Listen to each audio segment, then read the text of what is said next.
Quando se trata de fazer algo pelos outros e de coração, o brasileiro é imbatível. É um povo amigo, caloroso, que está sempre por perto quando a coisa aperta. Alguns chamam isso de empatia, outros de consideração. Mas esse cuidado todo, que na verdade está além do cuidar, tem um nome muito especial: zelo. E cada vez mais brasileiros têm zelo pelos pais, pelos filhos, pela família inteira. Tem zelo pelos pets, pelos amigos e até por si mesmos. Cada um com o seu motivo e todos com uma certeza: ter zelo faz toda a diferença. É poder contar com milhares de benefícios e com suporte completo ao longo da vida inteira, no país todo, a qualquer momento.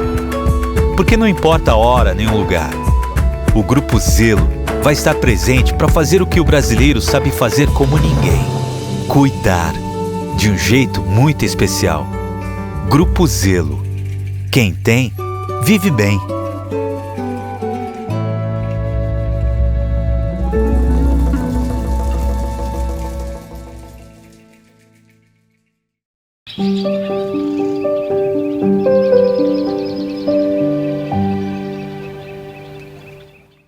Ei, pessoal, sejam mais uma vez muito bem-vindos ao nosso podcast, ao podcast do Grupo Colcha. Esse podcast que nós começamos com uma intenção pequena, vou ser muito sincera, a gente começou com uma ideia pequena e graças a Deus, graças à audiência de vocês, graças a vocês estarem compartilhando, a gente tem alcançado cada vez mais e mais pessoas nessa corrente, que eu falo que é uma corrente. Vocês têm ouvido muitas frases importantes: acolhimento, corrente, mãos dadas, e é isso que a gente está fazendo aqui em mais este programa. Este é mais um programa com o apoio do Grupo Zelo e mais uma vez eu venho aqui agradecer essa instituição, essa equipe, né, esse grupo que é o Grupo Zelo, que conseguiu fazer com que esse nosso projeto fosse ao ar, estivesse no ar e que hoje a gente estivesse aqui conversando com vocês de uma forma tão linda e tão sincera. E o papo de hoje realmente vai ser lindo, sincero e muito emocionante, porque eu conheço essa história muito de pertinho.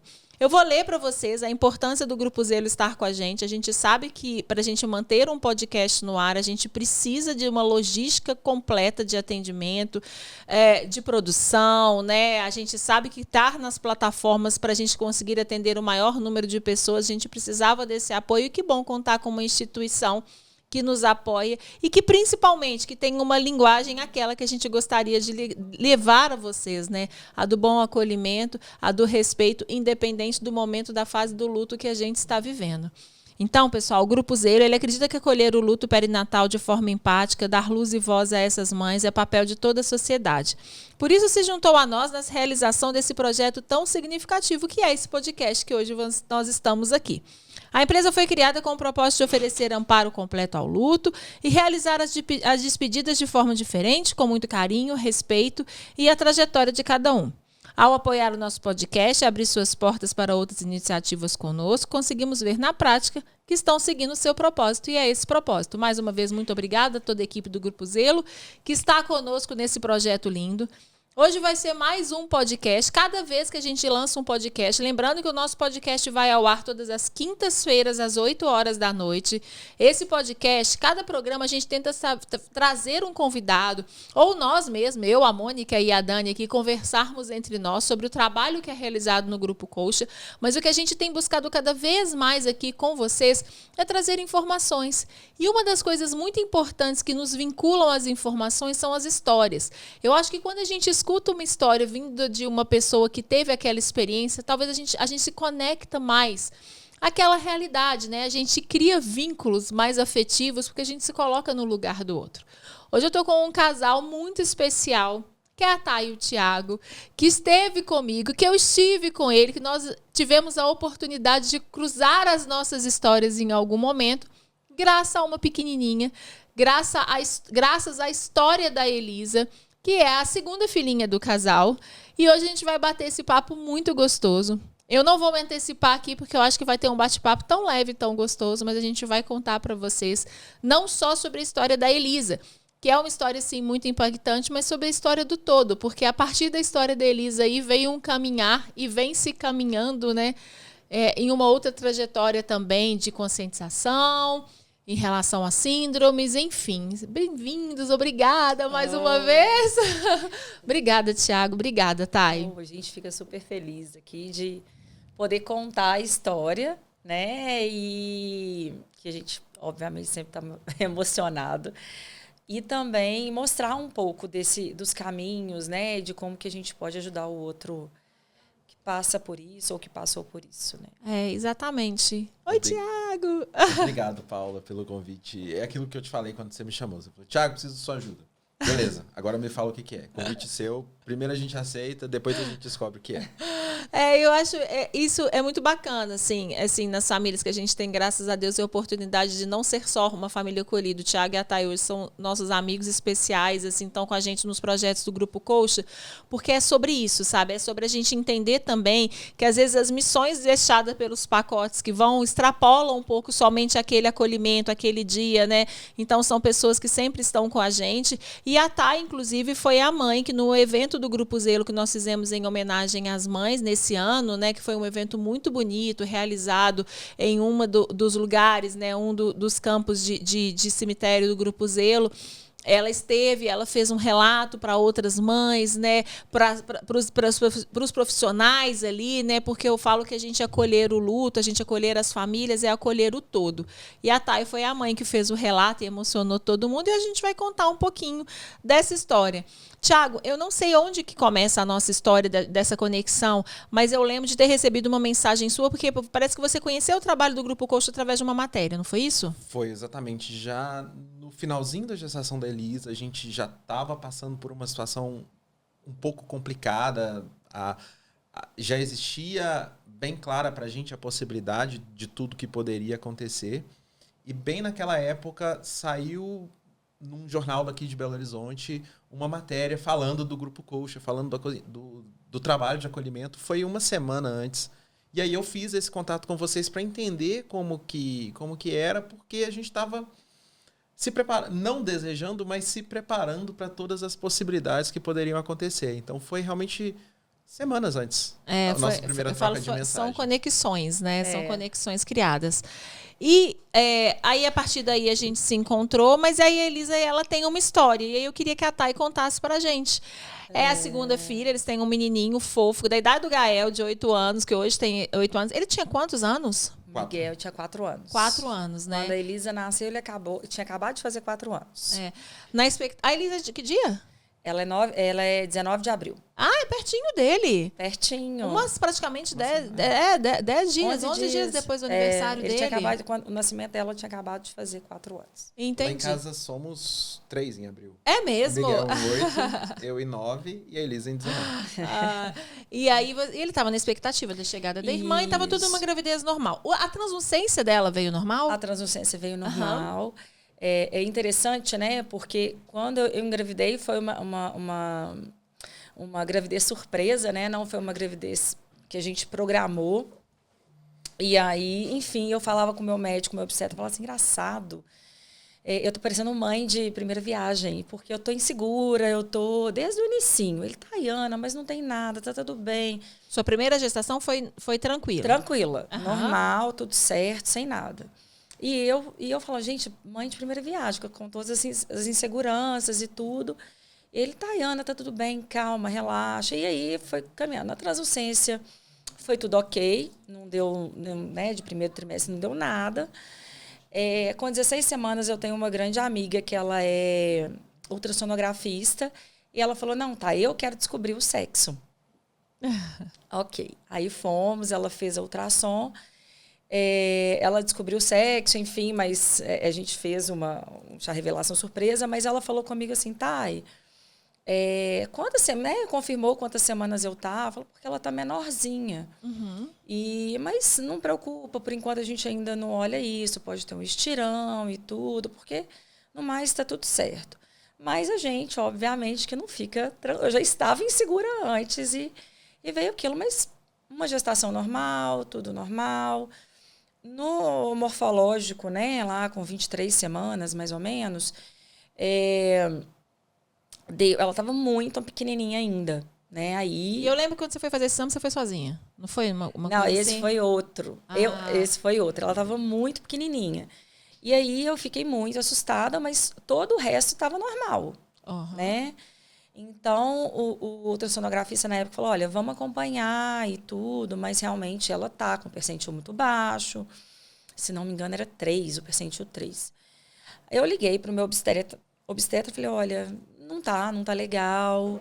Mandei as fotos para ele, falou, Ana, olha, a gente não consegue ter nenhum diagnóstico aqui, porque aqui só tem realmente o tamanho dela. Se você quiser fazer quiser ter a certeza para você ficar tranquila, para você ficar calma e descartar toda e qualquer possibilidade, a gente vai ter que fazer uma ultrassom de alta complexidade, uma ultrassom mais alta resolução, um pouco mais que normalmente as pessoas que estão ali em tratamento de FIV e tudo fazem. Entendi. E aí eu fui até a clínica, né? E como a gente estava no momento de um momento também extremamente turbulento, porque a mãe do Thiago estava internada, né? E não mora em Belo Horizonte? Não mora. E com risco de vida, enfim. E eu conseguia uma brecha lá na agenda do médico, assim, de última hora, sabe? Aquele que o Thiago não poderia estar comigo, que ele estaria com os pais. Foi no dia... A minha mãe morava no interior. Nesse janeiro, ela teve uma crise, um problema na cabeça, uma inflamação no cérebro. Ficou internada, quase morreu durante esse período. Ficou internada, se recuperando. E esse encaixe que ela conseguiu foi exatamente no dia que a minha mãe teve alta. Então, eu fui para o interior levá-la, levar a minha mãe e o meu pai de volta para casa, enquanto a Thay foi no exame. E aí, eu, assim, com a minha ansiedade, eu não quis deixar passar essa possibilidade, né, para eu entender. Então, fui sozinha mesmo, foram 3 horas de ultrassonografia e o médico ia me apontando algumas coisas que naquele momento que ele ia me mostrando, para mim não queria dizer nada, porque não entendo, né? Então, há algumas que hoje eu sei que são características, né, de um bebê com síndrome de Edwards. E aí, quando ele sentou comigo para conversar, que já eram 10 horas da noite, ele começou a dar a entender, né? Ele não fechou o diagnóstico ali, mas que existia algo errado, que tudo indicava que era a síndrome do cromossomo 18. E aí eu falei com ele, eu nunca tinha ouvido falar, não sabia. Para mim, o máximo que eu conhecia era o Down. Que é o T21. Que é o T21. E aí ele falou assim, aí ele me mostrou livros de genética, mostrou ali tudo. Eu falei, mas vamos resumir aqui. Um bebê com síndrome de Edwards, com a trissomia do cromossomo 18. O que tem? Qual que é, né, a comorbidade? E ele falou, não sobrevive, né? Eu ali naquele momento fiquei em choque, né? Eu não tive reação, não chorei, não... Eu lembro que eu fiquei olhando assim, mas meio que... E ele falou, olha, você vai ter que fazer um outro exame, né? Que é o até esqueci o nome do exame, né? O cariótipo, né? Que tira o líquido amniótico e tudo para confirmar. Não estou falando, não quero fechar o diagnóstico aqui. Enfim. Segui mas nessa... você lembra o que tinha no ultrassom, que hoje você sabe que é uma característica? Eles são realmente bebê ciúrro? Eles são melhorzinhos? Eles são menores. O formato do cérebro, que é em formato de morango. Sério? Tem umas características assim? Isso eu não sabia. Acho que tinha alguma coisa com os ossos longos também. Eu acho que eles eram mais Isso. curtos. Aí o osso, o fêmur, né? Ele é mais curto um pouco, mas isso eu acho que é muito para caracterizar o tamanho do bebê, né? Que eles medem pelo fêmur, né? Para poder fazer uma estimativa do tamanho do bebê. Então, o cérebro em formato de morango. As mãozinhas que não se abrem. Então, isso é muito característico. Então, em momento algum, ela abriu a mãozinha durante a ultrassom e os dedos sobrepostos. Entendi. Né? Ele conseguiu perceber pelo ultrassom e já tem te falado, e que hoje você sabe que é uma das características. Isso. Então, ele falou assim, eu ainda perguntei para ele, falei, mas os bebês ficam com as mãozinhas fechadas, né? A gente sabe. Aí ele me explicou, ele falou assim, não... mas não com sobrepostos, né? Com os dedos Que é sobrepostos. o segundo sobre o terceiro e o quinto sobre o quarto. E também eles abrem durante, né? Quando estão na barriga, eles abrem as mãos e tudo. Então, em 3 horas de ultrassom, em momento algum, abriu, né? Então, foi isso. Somado a tudo isso, aí eu fiz o cariótipo, deu positivo. E a gente começou naquela luta de entender, de conhecer, de falar assim, tá, isso aqui é uma realidade nossa, o que daqui para frente, o que a gente pode fazer para que seja da forma mais leve possível, né? E busca daqui, busca dali, eu caí na síndrome do amor pela internet. E entrei em contato com eles, fiz um cadastro lá no site deles, eles entraram em contato comigo, expus para o Tiago, né? Então, a Síndrome do Amor é uma ONG que cuida de famílias com bebês e gestantes com síndromes raras, principalmente a trissomia do cromossomo 18. E eu fui entender ali junto com a síndrome, né? Com a síndrome do amor, o que eu poderia vislumbrar, o que eu poderia acalmar meu coração, um bebê nascendo, o que eu precisaria, né? E como que os médicos, de uma forma geral, tratam essa síndrome, né? Para eu conseguir até reagir com algum tipo de situação, por exemplo. Olha, é o que eu falo muito, né?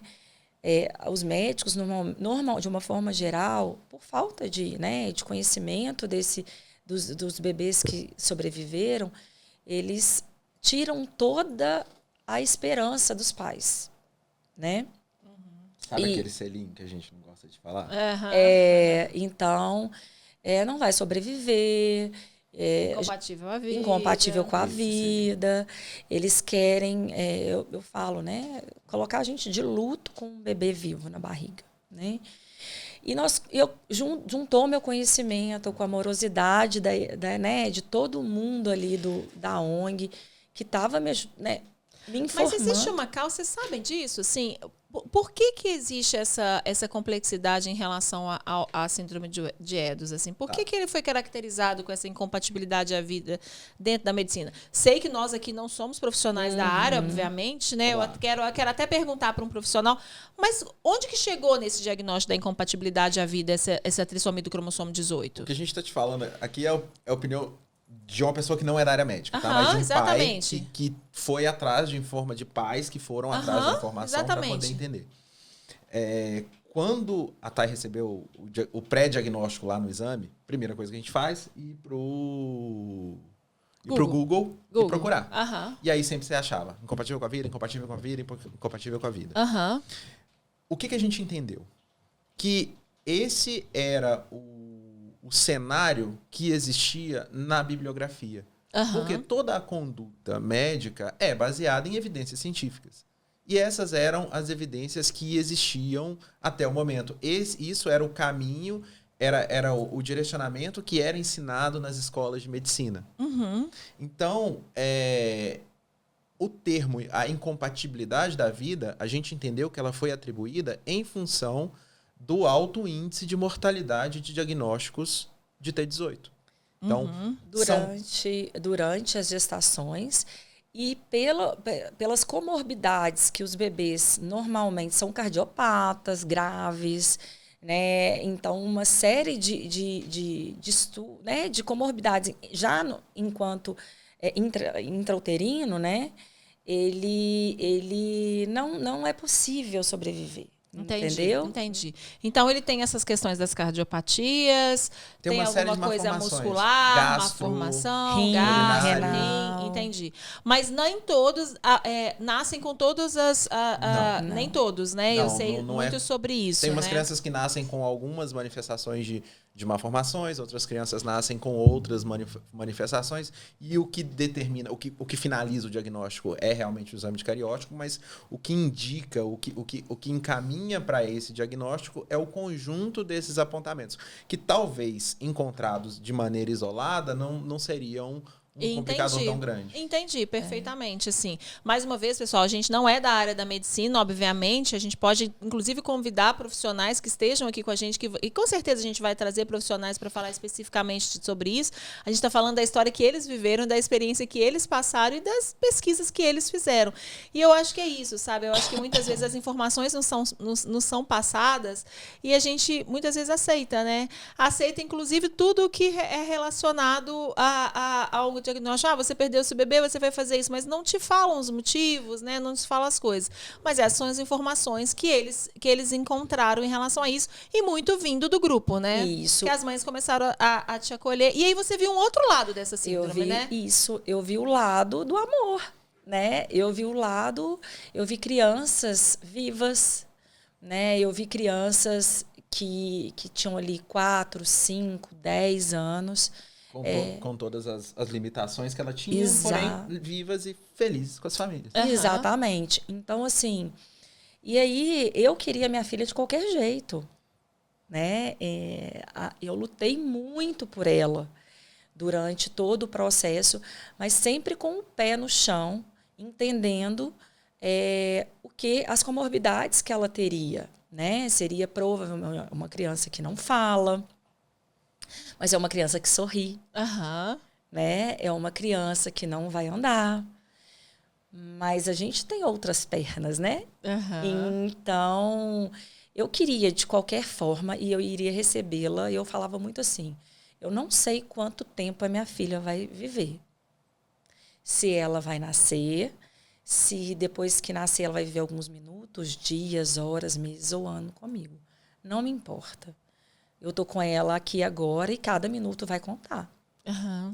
Essa era a minha fala, porque eu vi muitos olhos espantados, né? Pela falta de conhecimento mesmo, de entender aquilo e falar assim, é como se você não pudesse aceitar as comorbidades, não pudesse aceitar um filho que não vai falar nunca, um filho que não vai andar, um filho... Não. Né? Eu fazia um comparativo muito... Faço ainda, né? O meu avô paterno, ele tinha né? Esclerose lateral amiotrófica. É uma doença degenerativa, uma doença grave. E o meu avô foi, obviamente, definhando, né? Ali pela doença. E ninguém deixou de ter amor por ele porque ele parou de se comunicar com a gente.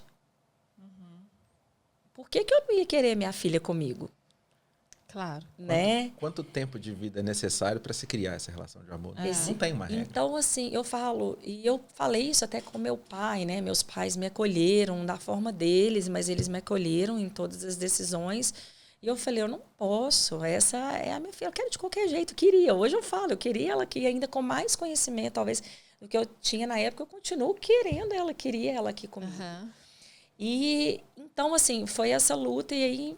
Um pouco depois do diagnóstico da Elisa, veio, né, a pré-eclâmpsia, que foi onde foi mais doído, porque eu tinha que lidar, né, com o Miguel, que estava ali na expectativa da irmã.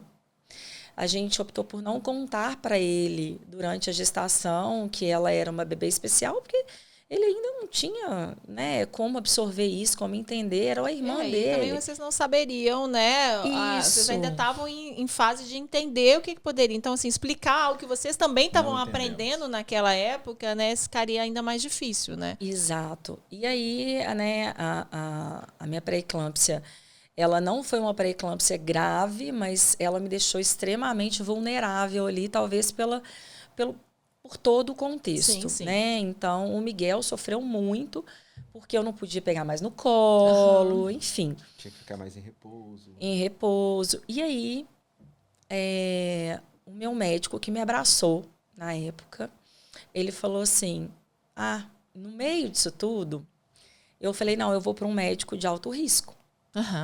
Né? Na minha cabeça, eu falei assim, conversei com o meu médico, falou, Tayana, não precisa. Eu falei, não, mas eu quero, eu vou mudar de médico, eu vou para o médico de alto risco. E aí a gente procura, né, a referência de uma pessoa, né, uma pessoa referência naquela área para poder te ajudar. E aí esse médico em específico, ele zero de empatia. Incompatível com a vida. Incompatível com a vida. E falando comigo, olha, não precisa mais fazer... Era a época de fazer o exame, o cardio, né? O Doppler. E aí ele falou assim, olha, não precisa de fazer. Não vai gastar recurso à toa. O dela. Né? Não precisa mais fazer ultrassom, não precisa fazer exames. Não vai gastar porque é recurso à incompatível à vida. toa. Ele entende. Ele falou comigo que, olha, existem 2 tipos de malformações. Malformações são compatíveis com a vida e incompatíveis com a vida. As compatíveis com a vida, quando nasce a gente opera com certa vida que segue. As incompatíveis com a vida não tem nada que fazer, o que a gente tem que fazer, eu escutei com essas palavras, é garantir que a criança nasça com dignidade e que ela morra com dignidade. E aí, enfim, voltei pro meu outro médico, falei, você me aceita de volta? Tayana, claro. E a gente vinha conversando muito e tudo. E aí ele falou assim, como o fluxo já tinha centralizado, né? Eu comecei a fazer ultrassom toda semana, enfim, um acompanhamento muito próximo. O fluxo... E você estava de quantas semanas? E aí eu já estava de 30 e alguma coisinha. E ela continuava pequenininha, Continuava pequenininha. Que é uma característica também? É uma característica. O desenvolvimento, ele é restrito. E a quantidade de líquido amniótico também, né? E isso aumenta da quantidade de líquido amniótico meu e tudo. E aí eu decidi, né? Falei, olha, se eu deixar ela aqui na minha barriga, ela vai morrer. Porque com, né, ali restrição de alimento, né? De sangue para ela e tudo, ela vai morrer. Isso aí é fato, é questão de tempo. Então, eu quero dar alguma chance para ela sobreviver, mesmo que seja remota. E aí foi quando eu comecei com as injeções para amadurecer o pulmãozinho dela e fazer o parto. E aí, eu já tinha tomado acho que 1 ou 2 doses, não lembro. E aí, na consulta com ele falou, olha, não estou conseguindo pegar o batimento. Então... Vamos fazer uma ultrassom, pode ir, tudo, para o hospital. Vai para o hospital, entra pelo ponto-socorro e tudo. E aí eu fui. E foi aí que a gente constatou. E a médica que constatou foi extremamente delicada, né? A gente deu sorte, porque a gente sabe que nem todo mundo tem essa... Ela me abraçou tão forte. E ela falou assim, eu não queria te dar essa notícia. Né? Então, assim, ali, o mundo, obviamente, que veio abaixo. Foi aí que o Thiago entrou em contato com vocês, né? Foi nesse meio termo que quando aconteceu efetivamente a confirmação de que a Elisa não estava mais com a gente já tinha feito o primeiro contato. Foi ali nessas semanas, eu lembro que o médico falou, olha... A partir da 30ª semana, vamos seguir toda semana fazendo e 1 semana de cada vez pra gente entender o momento certo. E foi ali, depois eu lembrei, foi uma reportagem do Dia das Mães que vocês fizeram, eu acho. Entendi. E aí a gente fez esse primeiro contato, então eu conversei com você, menos de 1 semana antes de tudo acontecer. Entendi. E aí... Você já ficou na instituição? Você ficou na instituição? Já fiquei na instituição, exatamente. Eu fiquei...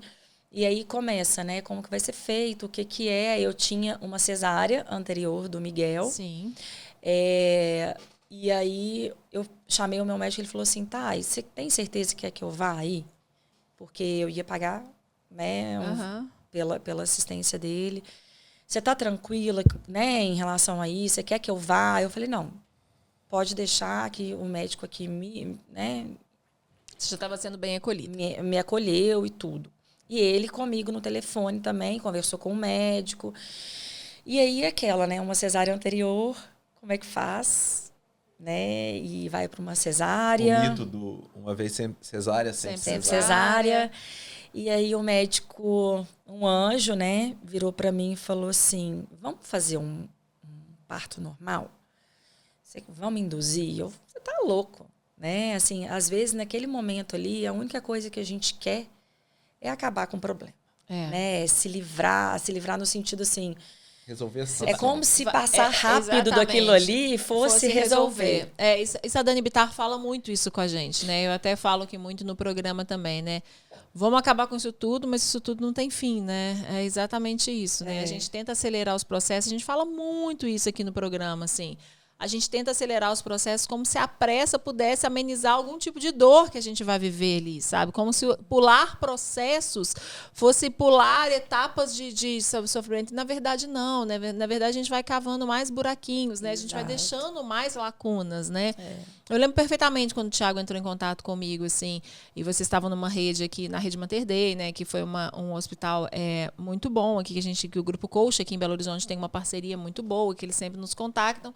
E eu lembro perfeitamente quando ele falou assim, que ela vai passar por um processo de indução. Acho que você chegou a perguntar quanto tempo, né? E a gente foi conversando um pouco, porque é justamente isso, né? É o tempo, né?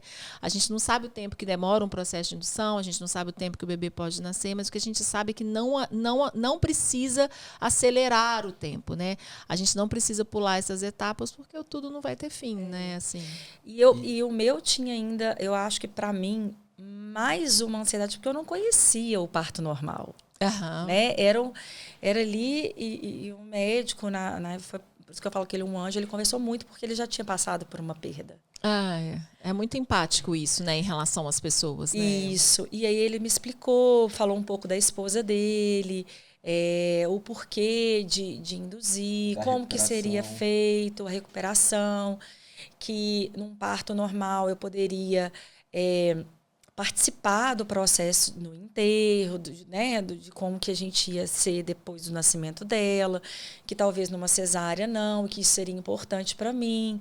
Naquele momento, né, a gente, acho que se fala muito disso, a gente não tem muita capacidade de pensar com clareza, de tomar decisões importantes. Então, por isso que o conhecimento e ter alguém ali que saiba, sabe, e fala assim, olha, não, vai ser melhor assim, não, pode ser assado, não.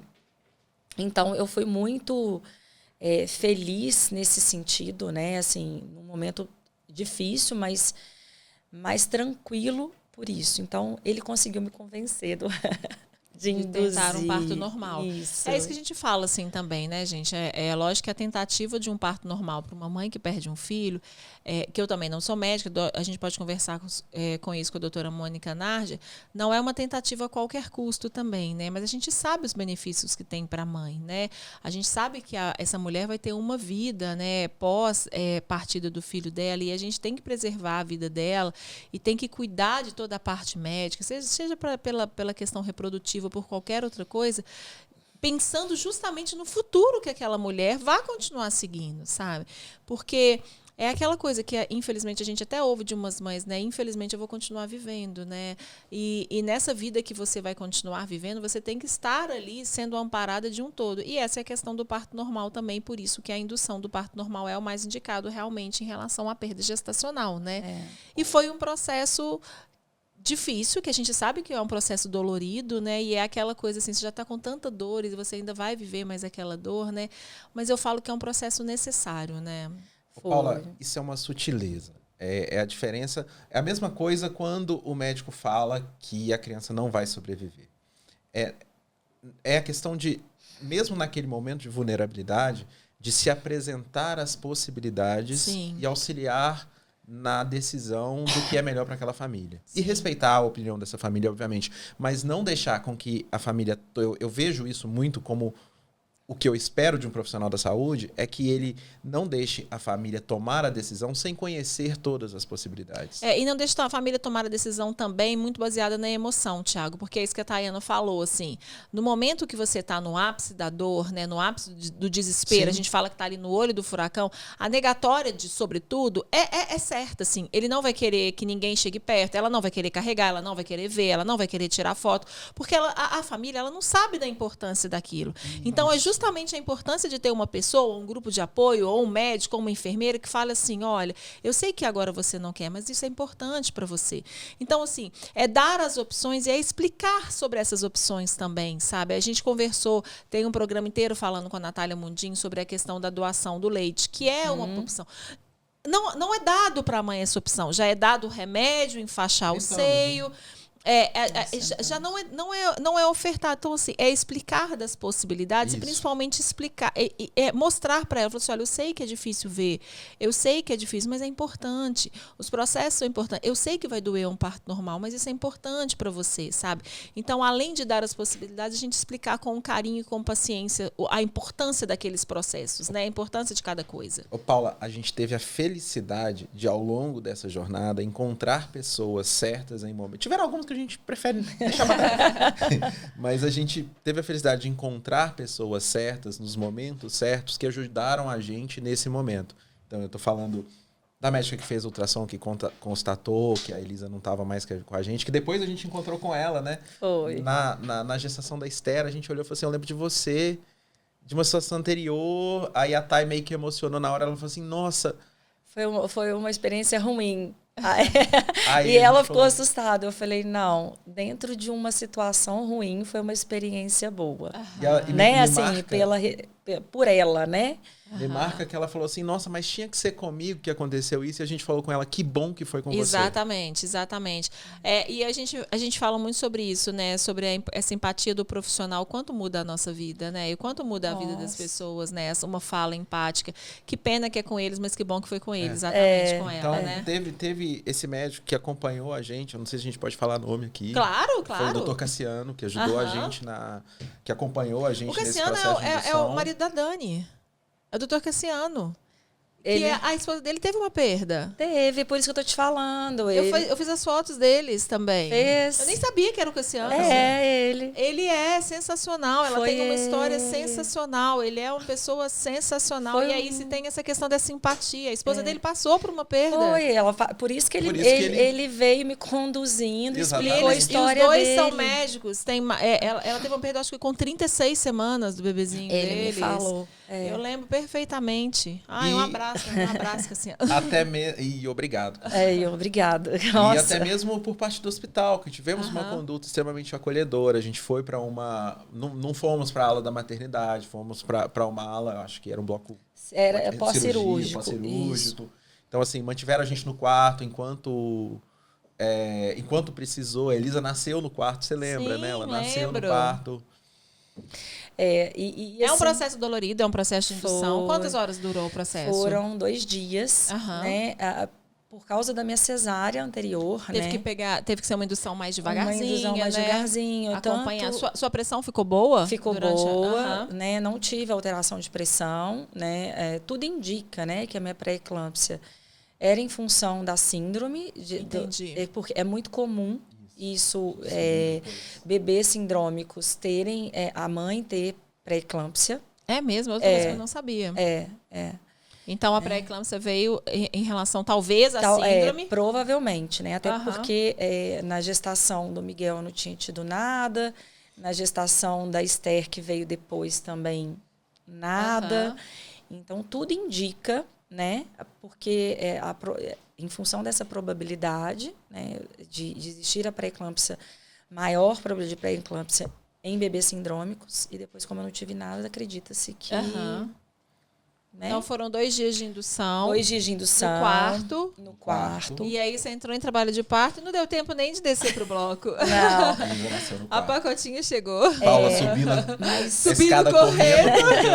O elevador estava ocupado, descendo o paciente. E eu lembro que eu estava conversando com o Thiago ao longo do processo de indução e a gente foi se acalmando e ele um apoiando o outro, que eu falo que você o foi lá antes, conversou comigo, ficou umas 2, 3 horas conversando comigo. O Miguel foi antes. O que aconteceu foi que quando a gente entramos no quarto, né? Chegamos, agora vamos respirar e entender o que vai acontecer. Fiz contato com você. E aí eu fiz um contato com a Dani também. E eu falei, Dani, eu preciso de ajuda. Eu tenho um filho que estava na expectativa. Ele sabia que estava complicada a situação da irmãzinha dele. Mas ele estava num momento de expectativa, de comer um chocolate e guardar metade para a irmã que ia chegar. Então, eu preciso lidar com isso. A gente preferiu, a gente não acha que seria uma ideia muito legal levá-lo para o processo de funeral e tudo mais, mas a gente precisa fechar isso. E eu lembro que nessa conversa a Dani falou para mim uma coisa muito importante. Ele falou, Thiago, com essa esperança, com essa expectativa que ele tem, talvez chegar em casa de braços vazios para conversar com ele pode não ser legal. Aham. Mas eu concordo também com você que talvez possa ser um pouco complicado para ele entender tudo aquilo que estava acontecendo num funeral. Sim. Então a gente levou o Miguel no quarto, ainda durante o processo de indução. Eu lembro que eu busquei ele e tive uma conversa com ele lá embaixo. Foi uma das conversas mais difíceis que eu já tive, assim. Que eu expliquei para ele que a gente tentou, de uma forma lúdica, dizer a verdade. Então, eu expliquei para ele que a gente descobriu que a irmã dele tinha uma coisa no corpo diferente, que a gente não conseguiria cuidar aqui, e que ela ia ficar com o Papai do Céu para o Papai do Céu cuidar dela. E ainda brinquei, falei com ele que ele ia virar uma estrela, e que toda vez que ele olhasse, a estrela que estivesse brilhando mais forte era a irmã dele. E se ele queria ir se despedir dela. Então, ele foi até o quarto, e passou ali um momento com a gente, se despediu. A gente tem fotos disso. Eu lembro, tem fotos. Dele se despedindo da irmã, ainda na barriga. Aham. E aí, isso foi um dia de tarde. De noite, a Elisa nasceu. Ela precisava desse acalento. A gente Ele também. Ele também. Eu acho que a família toda, assim, precisava desse acalento. Assim. E assim, obviamente, durante esses 2 dias eu tive momentos bem tranquilos e momentos extremamente, tipo... Desesperadores, né? Assim, Mas foram momentos necessários. Foram. Eu acho que essa questão da gente também dar esse tempo é um momento de assimilação também, sabe? Eu percebo muito isso com as famílias. Uma vez eu fiz um acolhimento que o processo de indução durou 4 dias. Era um bebê já com 39 semanas, era a primeira gestação, então era uma coisa assim que realmente era um processo de indução. E aí, às vezes, os parentes me mandavam mensagem, eu lembro perfeitamente do parente me mandando mensagem, falando assim, mas as pessoas estão prorrogando a dor, mas ela está sofrendo, mas isso, e muito sempre ela, né? Muito sempre ela, né? A gente eu recebi vai falar, mensagens de amigos. Assim. Mas você tá prorrogando a dor, mas ela está sofrendo, mas ela vai sofrer mais. E, na verdade, quando eu cheguei no quarto, que já era o último dia, assim, que realmente ali, a partir dali, a equipe ia tomar uma decisão também para uma segurança da mulher, é exatamente isso. Cada corpo corresponde de uma certa forma, né, ao processo de indução, e aí eu tomar a decisão, que aí ela entrou em trabalho de parto, e o bebezinho nasceu de parto normal. Ela falou, Paula, uma das melhores coisas que me aconteceu foi eu ter tido esse tempo, assim, de entender. Não é que aquilo mude a dor que ela está sentindo, mas, ao mesmo tempo, eu acho que a energia, a sua consciência, o seu momento de despedida, o seu tempo de despedida, ele se torna único ali, sabe? Então, ela viveu realmente 4 dias de indução, com dores, com contração, com anestesia, com isso, mas foi o processo que ela precisou viver. E ela agradece muito isso. Assim, falou assim, ela quis ficar comigo 4 dias para poder despedir dela, sabe? E eu acho que é isso. Cada família interpreta de uma forma, né? Exatamente. E aí o Miguel despediu e à noite a Elisa nasceu. A Elisa nasceu, foi muito rápido, né? Quando você entrou Paula, em trabalho de parto, corri. Eu lembro que, assim, como era um mundo, né, desconhecido para mim, o parto normal, eu não sabia o que era ter uma contração. E dói, né? E aí eu falava assim, aí eu ia pro chuveiro, eu lembrava de alguma coisa, assim, que a água aliviava.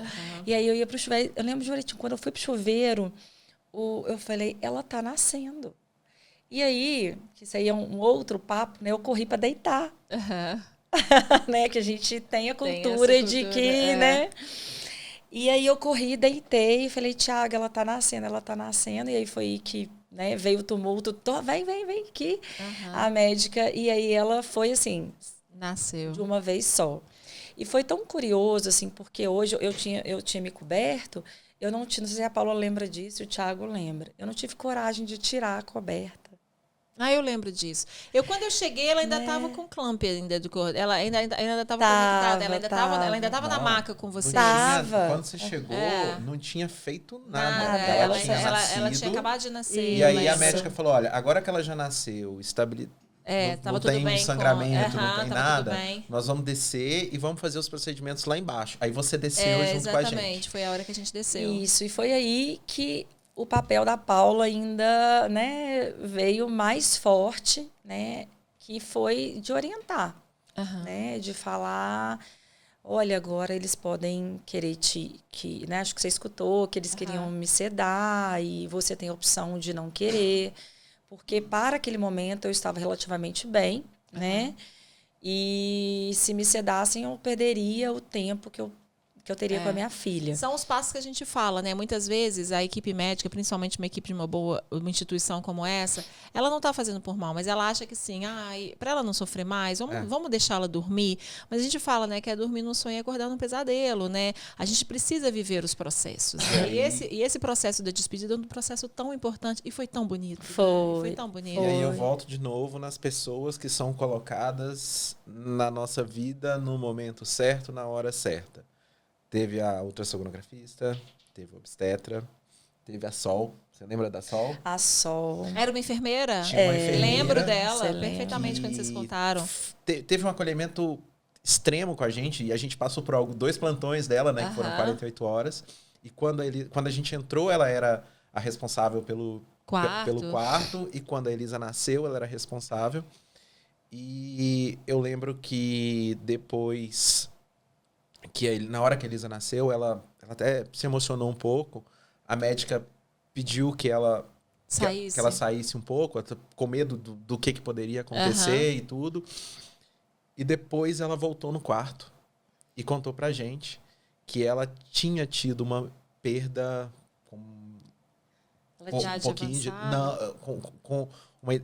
ela numa idade ela nova, tinha 15 anos. Numa idade gestacional muito avançada. É mesmo. E esse filho dela nasceu no hospital normal, numa noite em que foi bastante movimentada. Então deixaram ela sozinha, num cantinho, cuidando dos bebês vivos. E ela teve esse filho dela sozinha.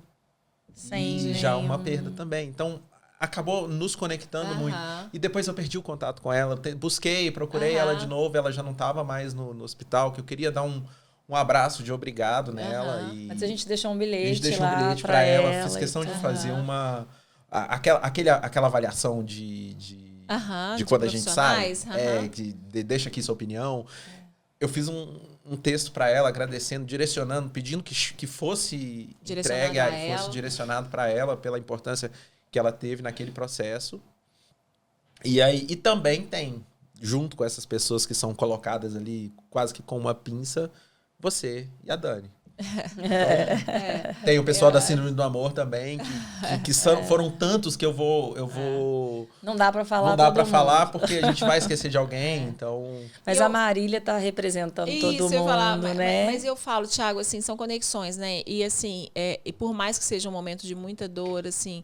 que foi a partir da Elisa, assim, ter pessoas, assim, e fazer, e ver essa trajetória que vocês viveram, assim, é de muita gratidão, eu acho, que pela história dela, sabe? E o depois, né, que a gente passou por isso, e que a gente começa a ver os propósitos, né, das pessoas que estavam ali. O porquê, né? O porquê, o que a história da Elisa possibilitou. Né? O que ela traz a gente aqui hoje para conscientizar, para mostrar, para contar, para falar. Olha, existe muita coisa que você pode fazer e tudo. Então, até também pelo parto, né? E aí a gente desceu pro bloco, eu lembro direitinho que nós descemos, a gente conversou com as pessoas e aí eles te colocaram numa área separada.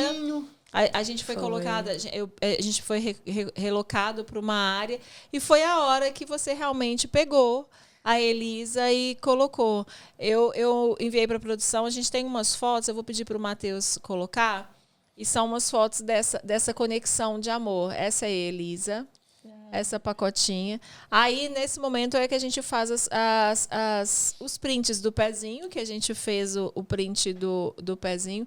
Essa é uma característica, né, que vocês falaram muito, que são os dedos sobrepostos, né? Isso. É um dedinho sobre o outro, né?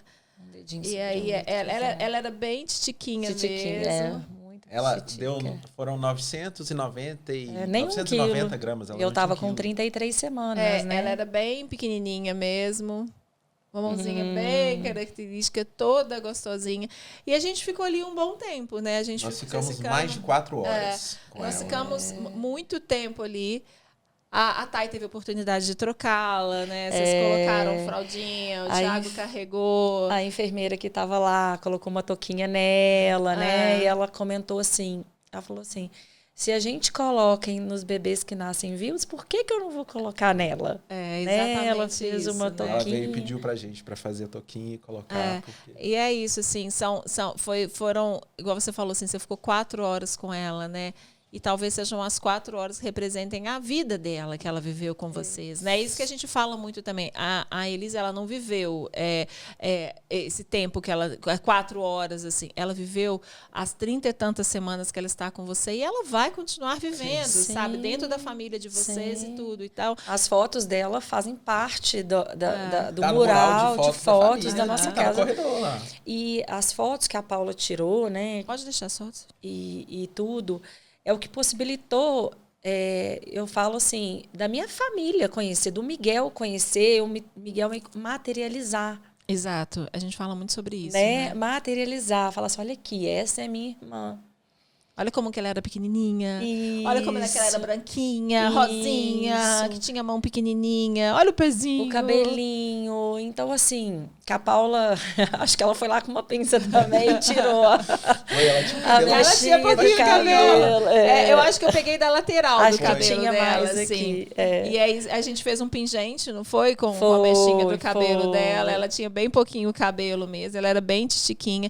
Mas olha essas simbologias que a gente fala muito, né? Assim, eles tiveram a oportunidade de vestir, de carregar, de sentir o calor do corpo, de registro, sabe? De fotografar e de ficar com a filha deles o tempo que eles conseguiram. Eu ainda né? lembro do cheiro dela.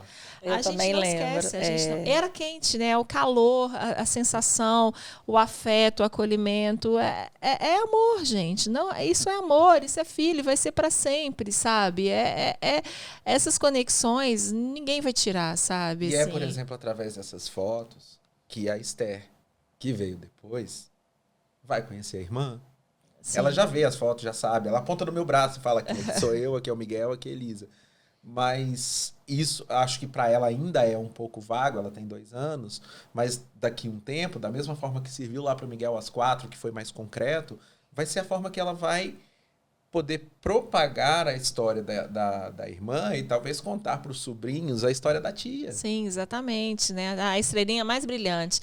E tem uma outra questão que a gente tem aí na caixa de memórias que eu acho que foi bem significativo para o Miguel, que hoje a gente entrega 2 passarinhos, mas que para a Elisa ela recebeu 2 ursinhos. Foi 2 ursinhos. Ela recebeu 2 ursinhos e eu acho que vocês deram um para o Miguel. Quando a gente chegou em casa, voltamos acho que aí tem um pedaço ainda que é importante a gente falar aqui. Graças a esse processo cuidadoso do acompanhamento do parto, você pôde ter alta e chegar a tempo de participar do funeral da Elisa. Sim. O corpo da Elisa foi cremado, mas foi feita uma cerimônia ali fechada, só o pessoal mais próximo. Mas a gente fez essa cerimônia, ficamos ali rapidinho. E graças ao parto, a Thay conseguiu acompanhar. Conseguiu ter alta para poder acompanhar, né, Thay? E quando a gente chegou em casa, nesse período, uma amiga da Thay tinha ficado com o Miguel. E quando a gente chegou em casa, a gente pegou o ursinho que ficou com a gente e entregou para ele. Falou assim, olha, a sua irmã já tá com o Papai do Céu. E ela mandou esse ursinho para você ficar com ele na hora que você tiver saudade dela. Então vai ser a sua forma de conversar com ela. E ele chamou o ursinho de orelha. Porque ele tava, na hora que a gente falou, ele tava segurando ele pendurado pela orelha. E ele andava com essa orelha para todo lugar na casa e conversava com a orelha. Então, assim, foi criada uma simbologia e uma conexão muito grande. Teve uma coisa que foi interessante quando a gente chegou em casa. Eu fui levar essa amiga da Thay em casa e ele foi comigo. Já era tarde, então a gente sabia que ele ia dormir. Então, para poder facilitar o negócio, botei ele no carro que ele vai dormir. Aí, a hora que eu tava botando ele na cadeirinha do carro, ele olhou assim, aqui, nessa região aqui, olhou para fora e falou assim, pai, eu tô vendo ela. Eu falei, quem, Miguel? Que você tá assim, sabe? Tá indo, quem que você tá vendo, Miguel? A Elisa. Aí eu lembro que eu olhei pra Taninha, assim, ela me olhou com a cara de susto, eu falei, meu Deus, o que vem, né? Aí a hora que eu olhei para trás, estava assim, um céu aberto, com uma estrela no meio. Só. Então ali foi até... Eu mandei uma mensagem pra Dani nessa hora. Eu falei assim, Dani, funcionou. Todos os amigos do Miguel conhecem a história. Porque é a estrela mais brilhante, gente. Então todos sabem, eu tenho uma irmã. Todos sabem, a irmã do Miguel. Outro dia tinha um amiguinho dele lá em casa, né, que participou desse momento e tudo. Então ele sabe, né, até pelas palavras do Miguel. E também tinha um amiguinho novo, né, que não... Aí viu a foto da Elisa e falou, mas quem que é? Aí o Gabriel falou assim, é a irmã do Miguel. Aí ele olhou, tipo assim... Esther? Não, mas qual irmã que eu não tô vendo? Não, aí ele explicou, eu achei bonitinho, porque ele explicou. O amigo do Gabs, né? O amigo do Miguel explicou. Acho que foi o Enzo. Foi um coleguinha que mudou pro prédio Uhum. depois da história da Elisa. E ele tinha conhecido essa história lá, eles regulam de idade, então tinha conhecido a história lá com 4 anos, e ele ainda lembrava e contou. O Miguel chegou contando da história da Elisa na escola, e a escola procurou a gente, falou assim, ó, a escola sabia de tudo que tinha acontecido, e assim, olha, o Miguel chegou aqui e tá contando isso pros amigos, meio, e o que eu faço? Eu falei assim, Deixa, a irmã lógico. dele. Deixa. É, irmã dele. É novo até pra escola, né? Foi. Tiago, o que é essa caixa aí que eu tô doida pra ver, assim, que tá aqui desde o início? Traz ela pra cá pra gente ter a oportunidade de a gente mostrar aqui. Na Já época... tem esse nome lindo, ó. Olha que linda. Na época na época da Elisa, no Colcha, a gente não tinha aquela caixinha de madeira. Não tinha uma caixa. Eu acho que eu te entreguei numa sacolinha. Foi numa sacolinha. Ela tá aqui dentro. Ela tá aqui? Sério? Então, aí depois a gente Criou cuidou a caixa de fazer a caixa de memórias da Elisa. Tem algumas coisas aqui ainda. Que lindo. Posso ver? Pode, por favor. Acho que só o chinelinho que não tá aí. Só o chinelinho que não tá aí. Esse é o body dela. Era o body que ela tava. Olha ali, é o body que ela tava. Da Que é a síndrome síndrome do amor, é a frase que eles usam, que todos os amores são perfeitos. É a frase dela, botam do grupo Colcha. Aqui é o teste do positivo? O teste do positivo. Ai, positivo. meu Deus, que lindo. E esse aqui, você sabe? Não. Olha lá. É o laço volta do uma foto. orelha. O orelha sambou tanto para um lado e para o outro. Hoje. Ai, essa cola, olha aqui. A gente guardou tudo. O orelha sambou Gente, tanto eu para não um lado, acredito. de um lado para o outro lá em casa, que ele perdeu a gravata no meio do caminho. Você tá brincando, gente. Aí a gente guardou a gravata do orelha. Quilo. Ai, gente, olha isso. Ai, olha aqui. A gente ainda tá né, a ideia... Ah, a gravata olha lá. Olha isso. A ideia nossa é mandar pintar, né, o nome dela em Ai, cima que e lindo. colocar Tá no... guardando um momento. Era muito titiquinha, gente. Olha o pezinho dela. Olha isso aqui. Olha o tamanhozinho. Ela era Mas a muito sua mão não conta, titiquinha. Thiago. Minha mão é grande. Mas o que essa caixa representa para vocês, assim, além de tudo, assim? É uma homenagem, né? Eu falo isso, assim, né? É o respeito, é a homenagem, né? Validar a existência, né? Validar a existência, validar, sei lá. Essa caixa inspira, Paula. Eu te falei, eu acho que esse eu te mandei. Mas depois da experiência disso aqui, e ver o tanto que isso aqui ajudou a gente, 2 anos depois eu perdi a minha mãe. E eu fiz a caixa da minha mãe. Porque aí a hora que bate a saudade, é essa caixa que eu visito. Exatamente. É o lugarzinho do aconchego, né? É o lugarzinho das boas lembranças, né? E quando as pessoas falam, você não teve tempo de ter vínculos com a sua filha. Os vínculos são para sempre. Os vínculos são aqui. A gente é mãe a partir do positivo. Cheirinho. Exatamente. A gente é mãe a partir do positivo. Exatamente isso. A Dani costuma falar isso, que ela já falou aqui no podcast. A gente é mãe antes do positivo, porque a gente nos projeta como mãe. Então, a partir dali, a gente se identifica como mãe, né? Exato. E só falta o positivo, muitas vezes, né? A partir daquele momento, os sonhos passam a ser concretizados, né? Eu acho que é lindo a gente falar sobre isso. Tiago, eu sei que hoje você tem uma atuação muito grande dentro do grupo da Marília, que é coordenado pela Marília, que também é uma mãe de T18. Eu vou deixar, inclusive, o contato do grupo aqui. Durante o programa, a gente vai deixar passando aqui as redes sociais, que é o @ Síndrome do Amor. Síndrome do Amor. Trissomia 18. E trissomia do 18. Ao longo do programa a gente vai deixar passando aqui. Eu peço para vocês seguirem também, para vocês compartilharem. Muitas vezes falam assim, gente, mas eu nunca ouvi falar sobre isso, eu nunca ouvi falar sobre T18, síndrome de Edwards, síndrome disso, daquilo.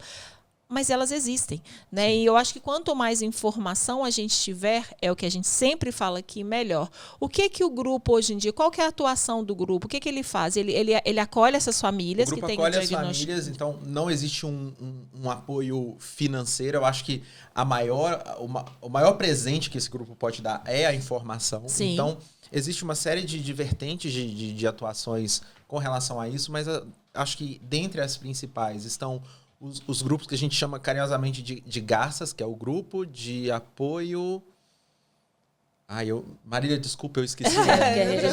Da Síndrome do Amor. Que basicamente são grupos que hoje acontecem no WhatsApp, mediados pela organização da Síndrome do Amor, onde eles colocam em contato pessoas que estão em realidades semelhantes. Então, Entendi. tem um grupo de gestantes, que normalmente ele é regionalizado porque ficou muito grande. E até porque as realidades das regiões do Brasil são diferentes. Perfeito. Então, foi uma opção de regionalizar, cujo apoio regional da Síndrome do Amor. Então, tem o Garça das Mamães, o Garça Incubadora. E tem um presente muito legal desses garças, que é o Garça Papai. Então, é um lugar onde estão presentes apenas os pais, exatamente para dividir toda essa insegurança, todo esse mundo novo. A gente é preparado para ser forte. Homem não pode chorar, homem tem que ser forte, homem não tem que ser o que cuida de todo mundo, mas e quem cuida da gente? Então, ali é meio que... Eu brinco que é o nosso boteco. Assim, é o lugar onde a gente pode sentar e falar abertamente e receber. Então, já se passaram 4 anos, mas dentro do que eu consigo, eu tô sempre ali também, ajudando a conversar com os pais, compartilhando a nossa breve experiência, mas o que for. Tem o Garça Vovó, que ajudou a minha mãe muito na época a lidar com tudo que estava acontecendo. A minha mãe participou muito desse grupo na época. Para entender também, né? Sim. Eu sei que tem um grupo até eu tenho uma irmã, eu tenho um amigo. O que eu posso fazer para ajudar esse pessoal? Entendi. Então, esse tipo de informação. O grupo, a Síndrome do Amor, ela é sediada em Ribeirão Preto. Então, lá foi meio que foi criado naturalmente um centro de excelência com relação a esse tratamento. Até a última vez que eu tinha olhado, existe um cadastro dessas famílias que é exatamente para poder dar voz a criar números, criar evidências. Sim. Esse cadastro estava em mais de 2.600 famílias. Só em Ribeirão Preto? No Brasil no e Brasil, no mundo. É mesmo? Já tem família fora do Brasil que buscou a Síndrome do Amor. Do grupo da Marília mesmo? Que legal, gente. E existe também uma ajuda, um convênio com hotéis locais para poder trazer essas famílias para se consultarem lá. Eu sei que existe esse trabalho também. Está um pouco mais distante da gente aqui em BH, mas existe esse trabalho também. Então, e em paralelo acontecem. Ano passado a gente teve a primeira conferência nacional. Esse ano, perdão. A primeira Conferência Nacional dos Amores Perfeitos. E foi aqui em Belo Horizonte, onde a gente estava dentro de uma faculdade falando sobre o assunto. E depois, num segundo momento, a gente fez uma roda de conversa com profissionais da área, com mães, com profissionais de diversas áreas, mostrando como eles podem ajudar a cuidar dessas crianças, porque até então tudo que existia era incompatível com a vida, não vai sobreviver. Sim. E aí, de repente, a gente tem uma mãe e um pai com uma criança viva. E agora, sabe aquele meme? E agora, o que eu faço? Exatamente. Então, é esse tipo de informação que... Isso. Então, existe já 2 livros que foram... Um livro que foi publicado, da Marília Dovigs, Todos os Amores São Perfeitos, que traz casos reais de famílias, relatos de famílias, de profissionais. E tem também a parceria que foi feita com a Soft. A Soft é uma instituição criada que tem mais de 50 anos nos Estados Unidos, para apoio a famílias com diagnóstico de T18 e T13. E eles criaram um livro de orientações de cuidados para essas crianças. Sabe aquela pecinha do quebra-cabeça que faltava, que era meu filho sobreviveu e agora? Que legal. E a Síndrome do Amor teve a autorização para fazer a tradução desse livro para a língua portuguesa. E hoje a Síndrome do Amor é relacionada no site da Soft como parceiro deles para os países de idioma português. Maravilhoso, gente. Então, esse livro, ele é gratuito. Essa foi uma das condições. Então, é um livro que é gratuito, disponível no site. Então, você pode entrar lá no site da síndromedoamor.com.br. Síndromedoamor.com.br. A gente vai deixar aqui essas informações. Cheguem essa informação ao maior número de pessoas possíveis. A gente não está falando de algo, pessoal, que é uma ilusão, é aquela coisa, mas isso aí é uma utopia do que eles estão querendo. Não, a gente está falando de dados reais, de famílias que realmente são acolhidas, de bebês que estão vivos. Eu até, assim, é engraçado, né, como as coisas, por mais que a gente esteja envolvido dentro dessa realidade. Vocês lembram disso, que a gente teve uma polêmica? Que quando a gente começou realmente com o trabalho de acolhimento do Grupo Coxa, era dito, e nos passado, e a gente acreditava, Pia, a gente falava em incompatibilidade. Esse bebê é incompatível à vida, e ele não vai viver, e a gente vai acolher. E aí, aquilo foi mudando de uma forma, assim, e outras mães nos fizeram refletir também, sabe? Nos fizeram, não é assim. E a gente vai aprendendo e que, olha onde que a gente consegue chegar, sabe? Olha onde a gente consegue chegar com essas famílias, assim, que tem um diagnóstico difícil. A gente está falando do T18, que foi o caso da Lisa, que é síndrome de Edwards, mas a gente também tem uma outra síndrome, que é o T13, que é a síndrome de Patal, que é a síndrome que o filho do Zé Vaqueiro nasceu, que as pessoas não entendem um pouco ainda, e a gente quer chamar um especialista para falar sobre isso. Mas é isso, gente. Depois que eu comecei a entender sobre essa palavra incompatibilidade, a gente começa a perceber, e foi uma frase, não sei se foi nem a Marília, falou assim, que a incompatibilidade muitas vezes é nossa, né? Exato. Nossa, da gente entender como que a gente precisa lidar com coisas problemas que não são padrões da nossa sociedade, né? Mas que existem. Deixa eu te pontuações, né? Claro. Contar uma coisa que aconteceu há 3 semanas atrás. Foi mais ou menos. A gente estava na piscina do nosso prédio. Uhum. Quando teve aquela onda de calor absurda que teve, Uhum. a gente estava na piscina do nosso prédio. E assim, desce todo mundo, né? E aí tinha uma amiga de uma vizinha nossa que era médica. E aí surgiu o assunto da Elisa. Ela tinha falado, essa vizinha nossa, né? Já é vizinha há muitos anos, então já sabia da história. E comentou, é comadre dela. E Isso. Comentou com ela superficialmente do que aconteceu. E ela, delicadamente, né? Ela comentou, porque Edwards é complicado, porque é incompatível com a vida. Eu falei, na hora eu falei assim, deixa eu te pedir uma coisa. Eu não estava na hora, assim, no momento. Vamos parar com esse termo. Uhum. Aí, porque esse termo, talvez sem querer, é uma das coisas que mais vai doer na gente. E ela falou assim, sério, mas por quê? Porque isso é o que a gente aprende. Me conta. E aí eu contei a história da Elisa para ela, e num certo momento ela falou assim, mas agora me explica sobre a incompatibilidade com a vida, porque para mim isso sempre foi uma coisa normal. Foi o que eu aprendi na faculdade. Eu quero ouvir de você.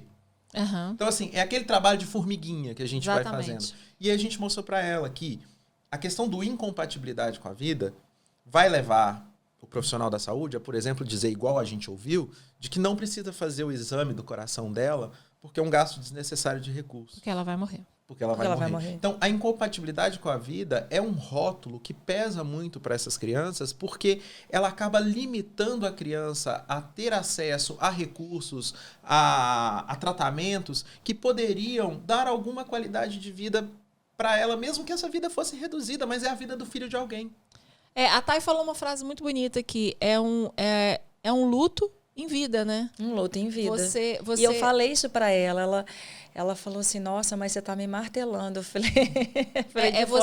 você viver um luto com o bebê vivo, né? Exatamente. Que o bebê que está em você eles já te rotularem a você viver um luto com o bebê vivo em você, Que né? a gente sabe que acontece. Tiago, você tem um dado? Qual que é a criança mais velha que está no grupo? Vocês têm um dado? Eu conheço... Aqui em Contagem, eu acho que tem uma criança com 12 anos. Aham. Mas eu lembro de ter ouvido alguma... Eu não tive contato com essa... A viveu até 10, né? A Lelê viveu 10. A gente tem aqui a Maria Eduarda, que é minha clientinha também, que eu faço foto dela, que ela tem 4 anos, uma boneca Mas eu lembro sorridente. de já ter ouvido alguma coisa em torno de 30 anos. Entendi. Mas eu sei também que existem, porque a trissomia, ela pode se manifestar de formas diferentes. Então, Sim. tem a trissomia completa, que é o caso da Esther, que todas as células do corpo dela tinham 3 cromossomos 18, mas tem a trissomia parcial, que eu acho que acho que aí você vai ter que trazer um geneticista aqui, mas que algumas células possuem e outras não. Entendi. Tem a mosaico, que eu acho que um pedacinho do 18 vai para algum outro lugar. Ou Então, seja, cada um é cada um. cada um é cada um. Cada um é cada um. E essa frase, incompatibilidade é vida, você que está me escutando agora, você vai parar de falar. Você, profissional de medicina, a gente vai buscar informações. A incompatibilidade é nossa, pessoal, e é isso. Cada um é cada um. A gente não pode rotular de uma forma geral um diagnóstico, né? É como falar sobre... A gente falava muito sobre o T21, né? Que todos eles tinham cardiopatia, que todos os bebês... E não é. Hoje em dia, cada um é cada um. A Sabe gente o que tirar eu os acho que está rótulos, né? acontecendo? A trissomia 18 hoje está vivendo, talvez, o que a trissomia do 21 viveu há 40, 50 anos atrás. Concordo. Onde havia zero de informação, Aham. só aquela informação que estava lá nos livros, que foram publicados há um tempo atrás. Então, e você sabe como é que isso está mudando?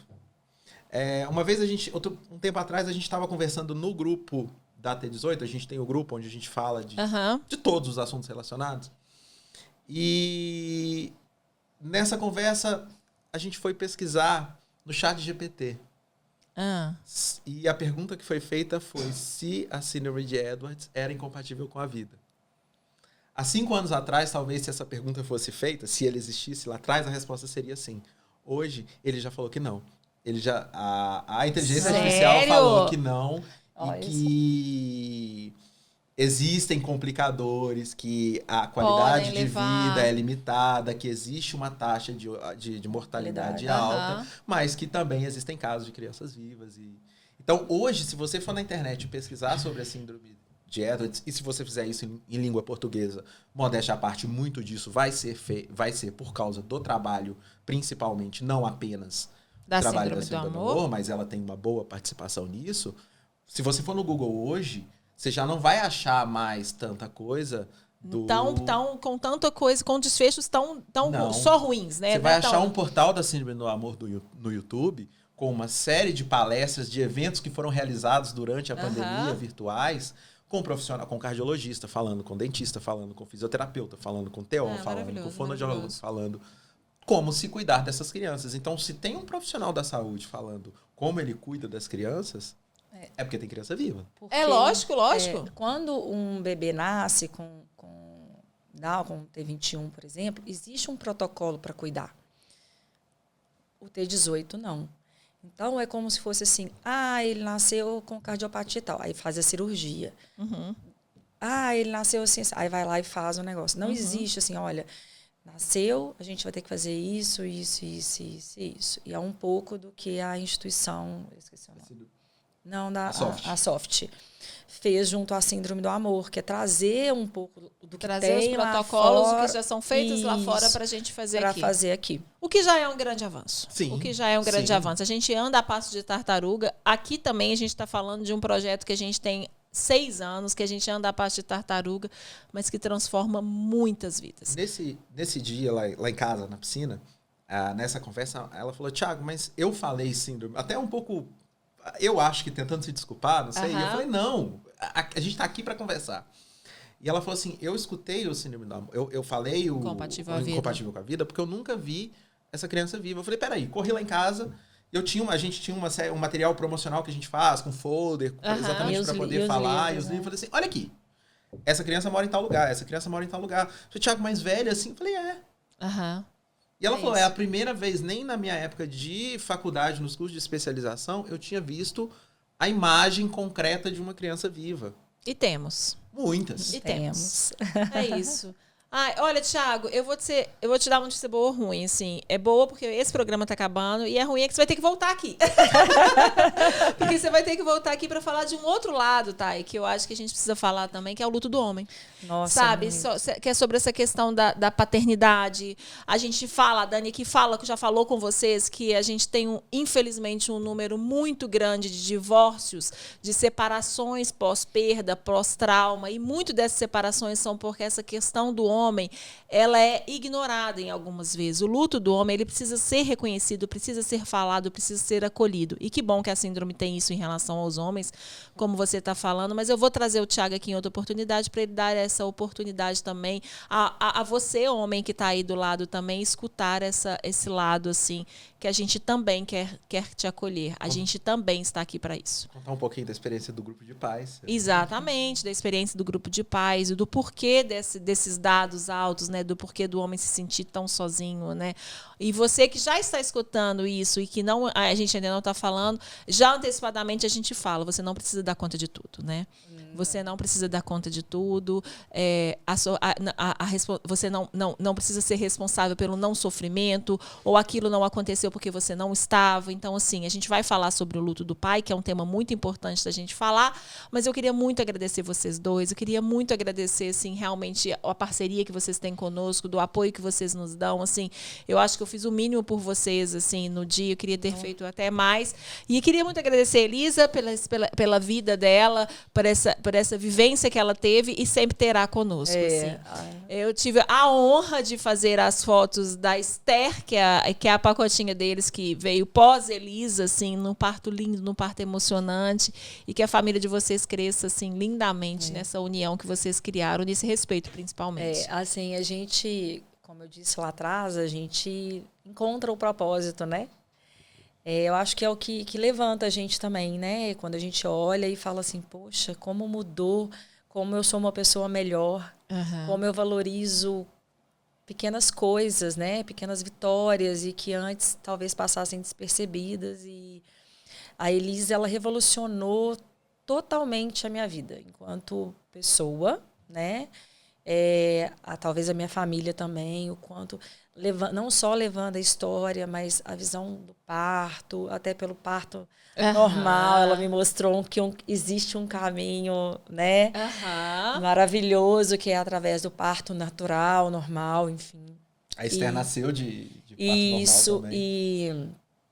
E eu falo assim, eu brinco, né, eu falo assim, a Esther, ela veio... eu não posso falar que é preencher um espaço, o espaço ali é da Elisa, mas ela vai completar a família. E ela me mostra hoje, todos os dias, o quanto a Elisa é importante. Então, a Elisa, ela vai existir. Não é porque o seu filho não nasceu vivo que ele não existe. E vai ter momentos que eu falo com tranquilidade, tem dias que eu choro, hoje, depois de 4 anos, é um pouco mais calmo. Mas eu me emociono, eu vou ver as fotos, aí alguma coisa vem, mas já é uma saudade, é algo que não é uma dor tão grande, né? É uma saudade de um amor, né? E que amor. E ela transformou, então eu sou grata, né? Eu acho isso. Pela história também, dela. Elisa? Eu também, sou muito grata a você. Obrigada por nos escolher. Paulinha, eu sempre digo que essas crianças escolhem a gente. Eu acredito nisso. Eu também muito. E se elas vieram pra gente é porque, por algum motivo, elas acreditavam que a gente teria alguma coisa a fazer por elas e pelas outras. Então, eu sempre digo que você é um presente que a Elisa trouxe para as nossas vidas. Eu te agradeço muito, porque é graças ao que está materializado aqui, ó, que a gente conseguiu encontrar o lugar da Elisa na nossa vida, na nossa família. Então, é graças a isso aqui que a gente consegue estar aqui, depois de ter assimilado tudo, que a gente consegue estar aqui falando disso. Então, sempre que eu escrevo, sempre que eu posto alguma coisa falando da Elisa em rede social, eu sempre termino falando assim: seguimos firmes na missão que você nos deixou. Exato. Então, acho que hoje é mais um tijolinho dessa missão. Obrigado pelo missão espaço. pequena. Obrigada a você sempre pela parceria. Obrigada a você que nos acompanhou aqui. Eu falei que esse programa ia ser lindo, falei que esse programa ia ser importante e informativo. Mais uma vez eu quero agradecer ao Grupo Zelo de nos proporcionar a ter esse podcast no ar, que possamos levar essa informação. Se você tem algum tema que você gostaria que a gente conversasse, que a gente chamasse algum convidado que vocês gostariam que a gente tivesse aqui, eu peço para vocês deixarem nos comentários. Se você tiver alguma dúvida em relação à síndrome, siga o Síndrome do Amor. As redes sociais deles vão estar passando aqui Não desista, assim, da sua história. Não pense que há uma punição com você, que como a gente vem falando aqui, né, isso é muito mais comum, não só a síndrome do T18, não é sobre isso, mas sobre perda, sobre luto. É muito mais comum do que a gente pensa e é por isso que a gente precisa falar cada vez mais e esse espaço está aberto para todo mundo aqui. Então, muito obrigada ao Grupo Zelo por proporcionar a gente ter essa abertura de falar sobre temas tão importantes. Obrigada a você que está aqui nos assistindo e nos ouvindo, que esse programa também vai estar nas plataformas de áudio. Lembrando mais uma vez que o nosso programa vai ao ar toda quinta-feira, às 8 horas da noite. Eu peço para vocês nos ajudarem compartilhando. Obrigada, Thay, obrigada, Tiago. Foi mais de uma hora muito especial. Só. Obrigada, pessoal, mais uma vez. Semana que vem a gente volta.